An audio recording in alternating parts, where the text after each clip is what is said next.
Hey everyone, and welcome back to the channel. When you hear New York, what comes to mind?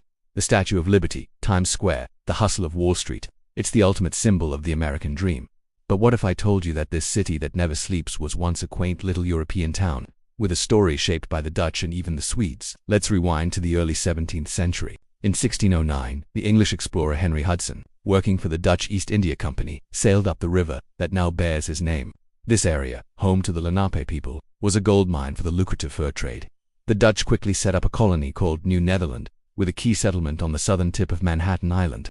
They called it New Amsterdam. You've probably heard the story from 1626, when the Dutch director Peter Minuit famously purchased Manhattan from the Lenape. The details are debated, but this event kicked off the European settlement we know today. But the Dutch weren't the only ones here. Down south, along the Delaware River, Sweden wanted a piece of the action. In 1638, they founded the colony of New Sweden.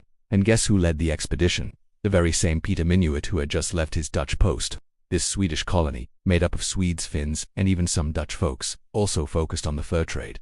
Naturally, this created a rivalry. It all came to a head in 1655, when the fiery governor of New Netherland, Peter Stuyvesant, famous for his wooden leg and iron will, marched his forces down and absorbed New Sweden into the Dutch colony.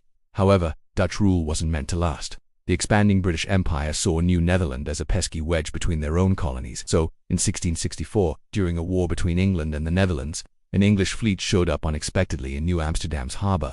Governor Stuyvesant wanted to fight, but the city's diverse residents, who were tired of his strict leadership, weren't having it. He was forced to surrender without a single shot fired. The English took over and renamed the city New York in honor of the Duke of York. The Dutch did manage to briefly recapture it in 1673, calling it New Orange. But a year later, the Treaty of Westminster made it official. New York belonged to the English for good. And what did the Dutch get in return? The colony of Suriname in South America. So, from a small trading post called New Amsterdam, New York began its incredible journey. Today, traces of its Dutch and Swedish past are everywhere. Names like Brooklyn, which comes from Breukelen, Harlem from Harlem, and even Wall Street, named after the defensive wall the Dutch built. More importantly, that spirit of diversity started way back in the New Netherland era. It's a powerful reminder that great cities are built on layers of history, culture, and struggle. Thanks so much for watching.